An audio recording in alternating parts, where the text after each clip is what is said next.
9,600 धमाके के साथ जमींदोज हुआ ट्विन टावर। पूरी बिल्डिंग को गिराने में लगा 9 सेकंड का वक्त। ब्लास्ट के बाद आसपास की सोसाइटीज में जमी धूल की परत।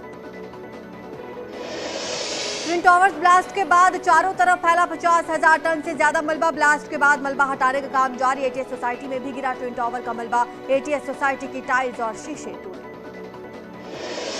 प्रदूषण नियंत्रण बोर्ड ने ट्विन टावर्स के आसपास 6 से अधिक अस्थायी मशीनों को लगाया। इनकी मदद से टीम 31 अगस्त तक वायु प्रदूषण पर निगरानी रखेगी। प्राधिकरण की माने तो ट्विन टावर्स गिरने से प्रदूषण पर ज्यादा असर नहीं पड़ा। ट्विन टावर्स ब्लास्ट के बाद चारों तरफ फैला 50,000 टन से ज्यादा मलबा। धूल की वजह से लोगों को हो रही परेशानी। एक्सपर्ट्स की माने तो इन टावर्स के विस्फोट से उत्पन्न हुई धूल हवा में काफी दिनों तक रह सकती है। इटावा में खनन रोकने पर खनन टीम पर दबंगों ने किया हमला। 2 कार और 4 मोटरसाइकिल सवारों ने न केवल हमला किया बल्कि मोबाइल फोन भी लूट ले गए। मामला इटावा के दिल के संतोषपुर घाट का है। पुलिस मामले की जांच में जुटी। बस्ती में प्रेमी युगल को परिजनों ने मौत के घाट उतार दिया। लड़की के शव को जमीन में गाड़ दिया। वहीं युवक के शव को गन्ने के खेत में फेंका। पुलिस जांच में जुटी। इस मामले का खुलासा तब हुआ जब किसान अपने गन्ने के खेत में काम करने के लिए गए। बागपत में 3 दिन से लापता युवक की हत्या की वारदात आई सामने। युवक की हत्या कर उसके 2 दोस्तों ने मिलकर शव को गन्ने के खेत में छुपा दिया। पुलिस की माने तो युवक की हत्या उसके 2 दोस्तों ने मिलकर की थी और शव को गन्ने के खेत में छुपाया। शाहजहांपुर में लखीमपुर खीरी से लोहे से भरे ट्रक को लूट कर भाग रहे 4 लुटेरे गिरफ्तार। लुटेरों के पास से लोहे के कबाड़ से भरे ट्रक बरामद बताया जा रहा है। इन 4 लुटेरों ने कार में बैठकर शामली जा रहे कबाड़ से भरे ट्रक को ओवरटेक करते हुए रोक लिया और चालक को मारपीट कर फेंका था। मथुरा के थाना हाईवे इलाके में चेन स्नैचर्स का आतंक लगातार बढ़ रहा है। बाइक सवार स्नैचर्स ने एक महिला के मंगलसूत्र को निशाना बनाया। महिला स्कूटी से जा रही थी। हालांकि पति के साथ महिला ने चोरों का पीछा किया। अयोध्या पुलिस ने अब तक की सबसे बड़ी चोरी का खुलासा किया। 2.5 किलो सोने की चोरी के मामले में अयोध्या पुलिस को बड़ी सफलता। मामले में पुलिस ने पंजाब के रहने वाले 3 अभियुक्तों को गिरफ्तार किया। इनके पास से 758 ग्राम सोने की कील और 1,44,000 रुपए बरामद। लखीमपुर खीरी के पलिया तहसील में नवीन मंडी स्थित पलिया में सचिव पद पर तैनात अमरेश सैनी को एंटी करप्शन की टीम ने 10,000 की रिश्वत लेते रंगे हाथों गिरफ्तार किया। जानकारी के मुताबिक आरोपी मंडी में सफाई का ठेका लेने वाले से बिल पास करने की एवज में रिश्वत ले रहा था। उन्नाव में पुलिस को बड़ी कामयाबी हाथ लगी है। अचलगंज पुलिस ने मुखबिर की सूचना पर 2 शातिर चोरों को गिरफ्तार किया। उनके 30 लाख की स्मैक बाइक और स्कूटी बरामद की। ये सभी आरोपी जिले में चोरी की कई वारदातों को अंजाम दे चुके हैं। आगरा में पुलिस ने शातिर ठगों के गैंग का पर्दाफाश किया। ये शातिर बदमाश लोन दिलाने के नाम पर चेक लिया करते थे। उसी चेक से रकम निकाल लिया करते थे। छत्ता इलाके के एक कारोबारी ने शिकायत दर्ज कराई थी जिस पर कार्रवाई की गई।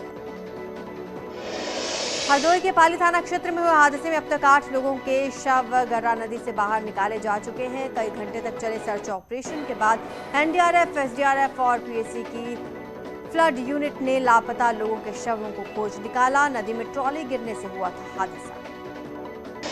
गाजियाबाद में लिंक रोड पर इंडस्ट्रियल एरिया में खिलौना बनाने वाली फैक्ट्री में आग लग गई। आग से लाखों प्लास्टिक सामान जलकर राख। सूचना मिलने पर दमकल की गाड़ियां मौके पर पहुंची, आग पर काबू पाया।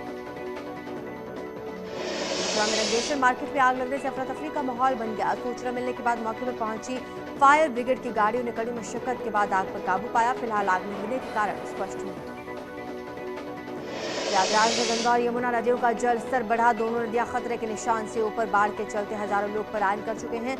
आवाजाही के लिए लोगों को नाव का सहारा लेना पड़ रहा है।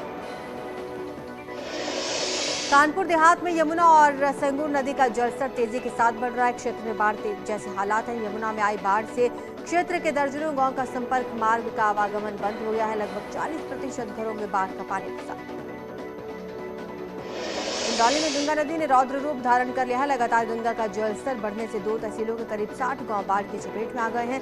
सैकड़ों बीघा फसल डूब गई। लोग जान जोखिम में डालकर आने जाने को मजबूर। गोरखपुर में हुई झमाझम बारिश से एक तरफ जहां लोगों को भीषण गर्मी से निजात मिली, दूसरी तरफ बारिश से धान की फसल को संजीवनी मिली।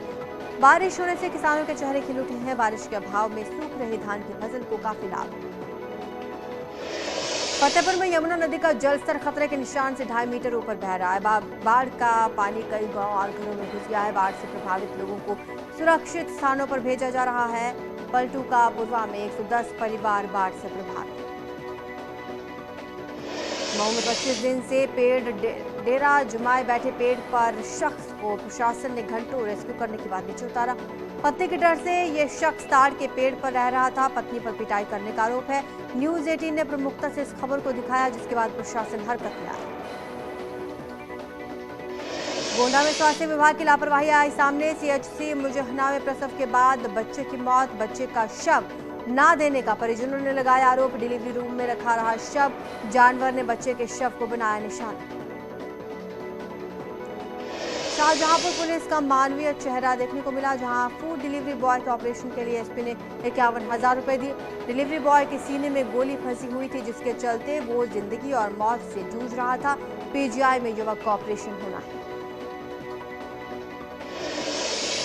बुंदेलखंड में किसान प्राकृतिक आपदा की दोहरी मार झेल रहे हैं, जहां एक और बारिश न होने से किसानों की खरीफ की अच्छी फसल नहीं हो पाई। यमुना और बेतवा नदी में आई बाढ़ के कहर से हजारों बीघा फसल तबाह हो चुकी है।